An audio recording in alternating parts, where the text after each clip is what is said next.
नमस्कार बंधू भगिनींनो, मी कोच प्रभाकर कासार. दैनंदिन तंत्रज्ञानाची ओळख या माझ्या व्हिडिओ मालिकेमध्ये आपले स्वागत करतो. मी आज या व्हिडिओ मालिकेचा 6वा भाग आपल्यासाठी प्रसारित करीत आहे. या 6व्या भागाचे नाव आहे सॅटेलाइट, उपग्रह. आज आपण जी काही तांत्रिक प्रगती साधलेली आहे विविध क्षेत्रामध्ये, ती या सॅटेलाइटने साधलेली आहे. म्हणून सॅटेलाइट उपग्रहाची माहिती आपल्याला होणे आवश्यक आहे. म्हणून आज या भागाची निवड मी आपल्याला ज्ञान मिळवण्यासाठी केलेली आहे. चला तर मग उपग्रह म्हणजे काय हे अगोदर बघूया. उपग्रह म्हणजे खगोलशास्त्रामध्ये मोठ्या आकाशीय वस्तूभोवती एका ठराविक कक्षेमध्ये फिरणारी वस्तू म्हणजे सॅटेलाइट किंवा उपग्रह होय. या उपग्रहाचे 2 प्रकार पडतात. त्यामध्ये पहिला प्रकार आहे नैसर्गिक सॅटेलाइट. निसर्गाकडून प्राप्त झालेल्या सॅटेलाइटला नैसर्गिक सॅटेलाइट असे म्हटले जाते. आणि पृथ्वीभोवती चंद्र फिरतो म्हणून चंद्र हा पृथ्वीचा उपग्रह आहे. चंद्र हा नैसर्गिक सॅटेलाइट आहे, उपग्रह आहे.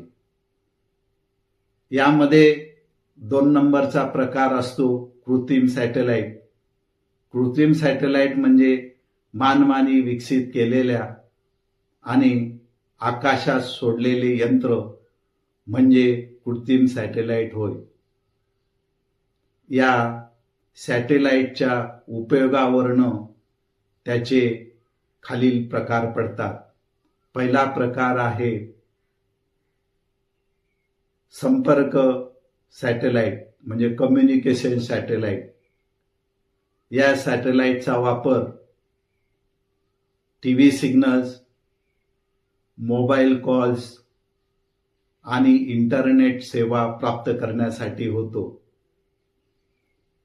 यामध्ये दुसरा प्रकार आहे हवामान उपग्रह, वेदर सॅटेलाइट. पृथ्वीच्या हवामानाचे निरीक्षण करण्यासाठी या सॅटेलाइटचा वापर होतो.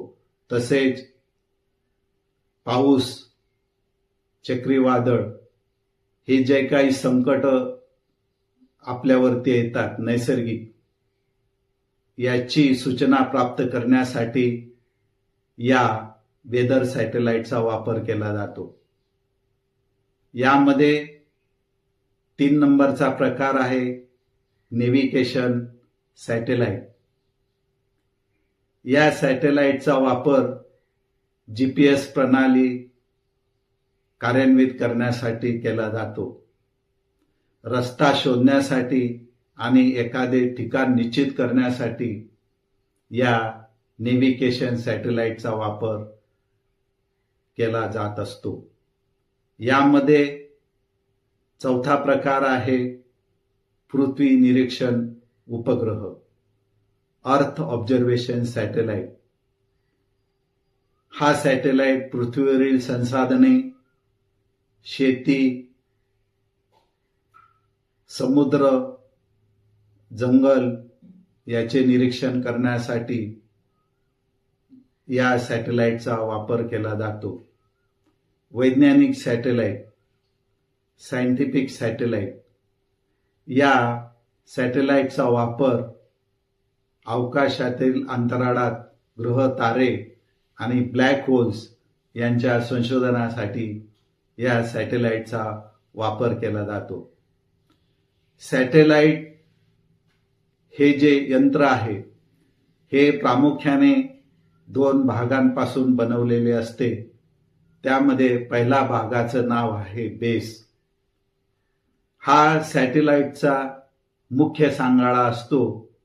यामध्ये बॅटरी, संगणक, इंधन आणि उपग्रहाला नियंत्रित करणारी यंत्रणा असते. दुसऱ्या भागाचे नाव आहे पेयलोड. या पेयलोडमध्ये कॅमेरा फोटो काढण्यासाठी, अँटिना सिग्नल पाठवण्यासाठी आणि सेन्सर या भागांचा समावेश पेयलोडमध्ये होत असतो.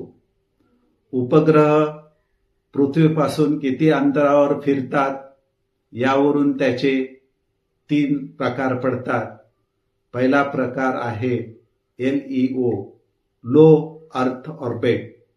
हे सॅटेलाइट पृथ्वीपासून 180 किलोमीटर ते 2000 किलोमीटर अंतरावर वेगाने फिरत असतात. याचा उपयोग हवामानविषयक तंत्रज्ञान विकसित करण्यासाठी होतो. दुसरा प्रकार आहे MEO, मीडियम अर्थ ऑर्बिट. याचा उपयोग नेव्हिगेशन सिस्टम मध्ये केला जातो आणि हे सॅटेलाइट 2000 किलोमीटर पासून ते 35,786 किलोमीटर अंतरावर पृथ्वीपासून फिरत असतात. आणि यामध्ये तिसरा प्रकार आहे GEO, जिओस्टेशनरी अर्थ ऑर्बिट. हे सॅटेलाइट 35,700 किलोमीटर अंतरावर पृथ्वीपासून वेगाने फिरत असतात. हे एका वेगाने फिरत असल्याने पृथ्वीच्या वेगाशी याचा वेग हा समान केलेला असतो, त्यामुळे ते स्थिर दिसतात आणि याचा वापर आपण दळणवळणामध्ये करत असतो. अशा पद्धतीने सॅटेलाइटचे पृथ्वीपासून किती अंतरावर फिरतात यावरून 3 प्रकार पडतात. आता उपग्रह आकाशात सोडण्यासाठी जी लॉन्च व्हेकल आपण वापरतो त्याला रॉकेट असं म्हणतो. या रॉकेटचे 2 प्रकार पडतात. भारतीय संशोधन संस्था इस्रो याचे रॉकेटचे जे 2 प्रकार आहेत त्यामध्ये पहिला प्रकार आहे PSLV आणि दुसरा प्रकार आहे GSLV. या 2 प्रकाराचे रॉकेट इस्रो ही भारतीय संशोधन संस्था वापरत असते. या रॉकेटच्या प्रकाराचे सिलेक्शन त्याच्या फिरणाऱ्या अंतरावरून आणि त्याच्या वजनावरून सिलेक्शन केले जाते. PSLV या रॉकेटचे वापर कमी अंतरावर आणि कमी वजनाचे उपग्रह वाहून नेण्यासाठी या PSLV रॉकेटचा वापर केला जातो. आणि दुसरा प्रकारचा रॉकेटचा प्रकार आहे JSLV. हा रॉकेटचा प्रकार पृथ्वीपासून जास्त अंतरावर आणि जास्त वजनाचे सॅटेलाइट प्रक्षेपण करण्यासाठी होत असतो. अशा पद्धतीने सॅटेलाइटचे काम आणि प्रकार चालत असतात. आता आपण सॅटेलाइट लॉन्चिंग कसे होते ते पाहूया. उपग्रहाला अंतराळात नेण्यासाठी रॉकेटचे सिलेक्शन केले जाते.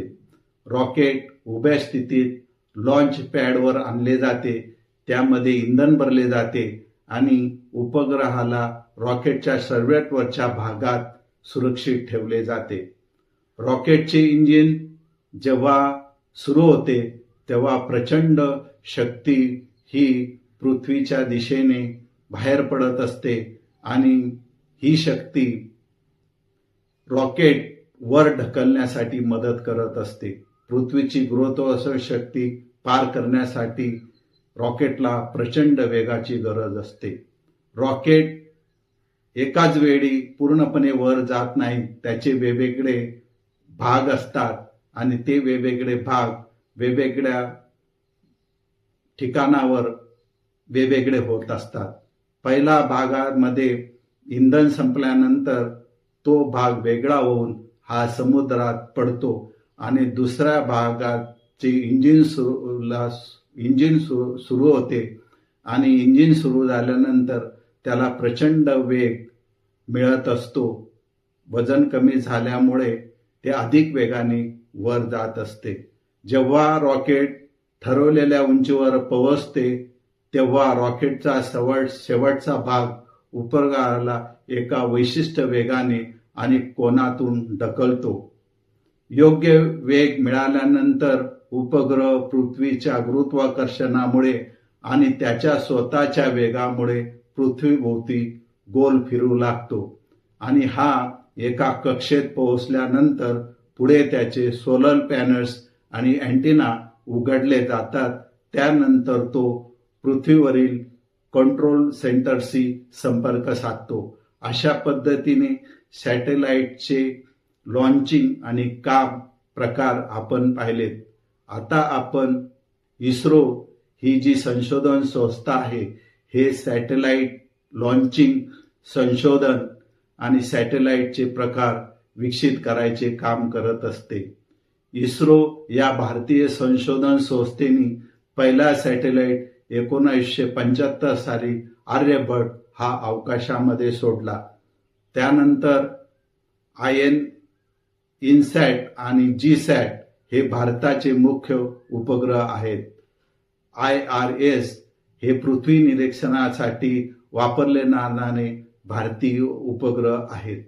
भारताने चंद्रावर आणि मंगळावर पाठवलेले महत्त्वाचे वैज्ञानिक उपग्रह इस्रो या संशोधन संस्थेने पाठवलेले आहेत.